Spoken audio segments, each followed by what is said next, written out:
when the flowers were stolen from my uncle's grave.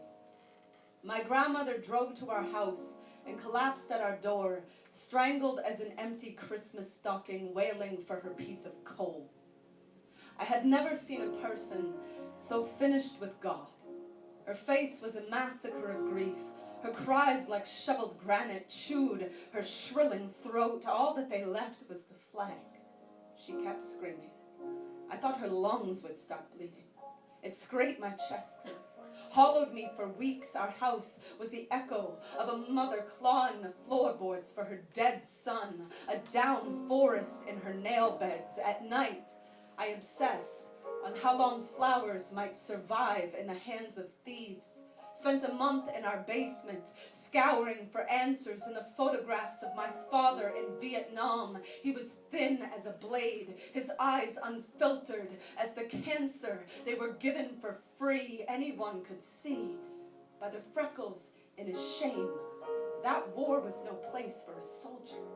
The heart is no place for the talons of the kind of secrets we can only keep in the same chamber. We will keep loaded to keep our hands from shaking the ghosts of dead children awake. My uncle wasn't killed by a bullet. He drank himself to sleep trying to drown their tiny screams. My grandmother followed him to the grave like every mother does. I keep thinking of them today as I sit in my parents' living room. My father has been home from the hospital for a week, and I was just told he slept for 3 years in a field of Agent Orange, but is refusing to accept his 10% veterans medical discount because a patriot knows the cost of war, pays for it himself. I have written this poem before, but always through a window, never through an open door. I find my mother by the stove, stirring spaghetti sauce from a jar. I have never heard her breathing pull this hard. Earlier in the car, when my father broke down, she turned the radio dial up to save him the embarrassment of his whimper. The radio was playing I Want to Sex You Up. We listened to it for 3 minutes at full volume. It was fucking hilarious. How none of us heard a word. I don't hear the words anymore. The president announces the end of a war, and I just stare at my mother's eyes as my father's face falls into the trembling trench of his hands like a boy fresh out of boot camp who's just dropped his gun into somebody's cradle. When a war ends, what does that look like exactly?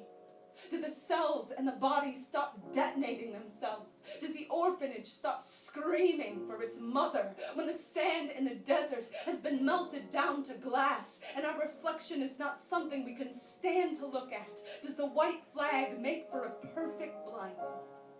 Yesterday, I heard a story about a little girl in Iraq, 6 years old, who could not fall asleep because when she does, she dreams of nothing but the day she watched her dog eat her neighbor's corpse. If you told her the war is over, do you think she'd sleep?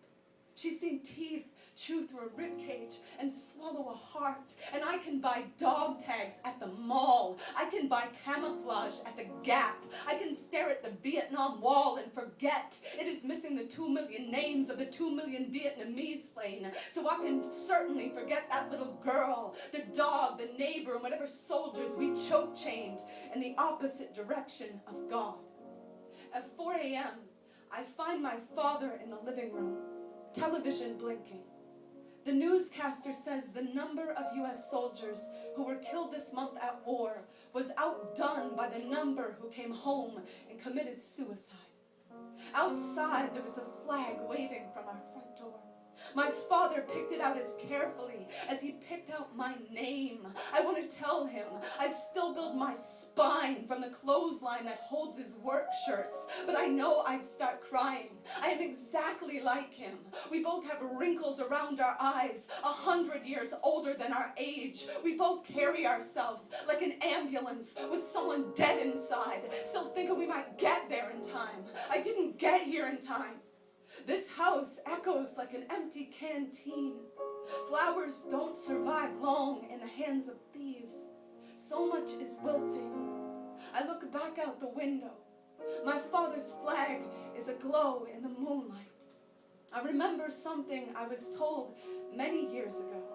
I was told in World War II, 80% of US soldiers could not bring themselves to kill an enemy soldier they found sleeping.